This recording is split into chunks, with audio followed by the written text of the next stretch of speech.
Broadway.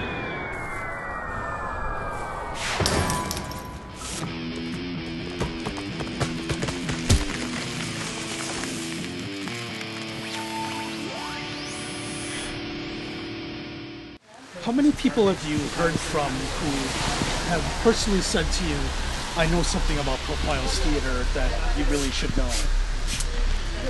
Not very many people before I saw a post on Facebook, and then the Not in Our House started really building up. About 2 years ago is when it started happening. And I've actually known about this for 2 years. If we drive by this area, I tell them exactly what I knew. I didn't know much, but I knew that there was something bad happening. So we're here at Profiles Theater today. We're papering the article from the Reader that just got published today. It went online yesterday at 3 p.m. All as part of an investigation led by a group called Not in Our House, which started 2 years ago against Daryl Cox, who's the artistic director here.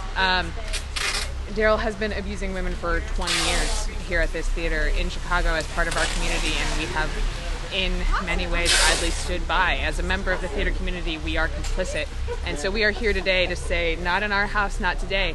We must do better. We will make it better. We will not stop until there is a humongous change in leadership, or frankly until Profile steps down. There is work to be done. This is just the beginning of the story. And I think they weren't putting it into the media for a long time because the media was trying to actually get proof and quotes from people and really write this huge story. I'm looking through it and I'm going like, this goes on and goes on and goes on. And it's just the effort behind it all. It's like incredible just how many people like had to come forward and had to say something, and it's just interesting the way that we report abuse generally, or whenever a woman has a complaint or anything, especially after Cosby and stuff. It's like, I mean, this has been happening for centuries. People just don't want to believe women. I am a survivor. Almost every woman I know is a survivor, and it has taken almost every woman I know tens, sometimes like decades after their experience to be able to talk about it, because we are in a world where we are told that it is impolite to be angry. We are in a world where we are told it is impolite to be hurt, where we are prioritizing rapists and abusers over survivors and victims. This whole thing is about being each other's advocate. And I think the next steps are when we see things happening where it's like, this seems not okay, we should be able to help our fellow artists to say this is not okay. Yes, like the things that are turning the official things, like trying to shut Profiles down and like just trying to find a code of conduct that Not in Our House has created, like that. Those are great steps.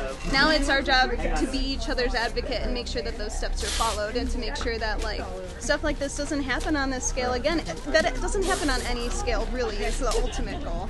And we still have a disproportionate amount of men in leadership in theater versus women in leadership in theater, and men on stage versus women on stage. And I think that the better representation that we can get in front of an audience, the better we're going to be able to improve that dialogue for ourselves. It is a weirdo industry, right? It's in the arts industry, you know, people say this, and I think it is true. In the arts industry, it's one of the last industries left where you can legally discriminate.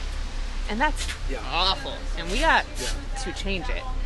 But to the people who might criticize this, the people who might be asking us, well, you know, isn't there a certain amount of expectation? I would say, yeah, sure, this has been going on for thousands of years, but Jesus, now is the time to rise up. We shouldn't be abused for any purpose, no matter how small the abuse is or how big the abuse is. People come into the Chicago theater community, and I always have like the same pieces of advice, which is just like, listen, be kind, take care of yourself, and join a revolution. That's how we make art in this city.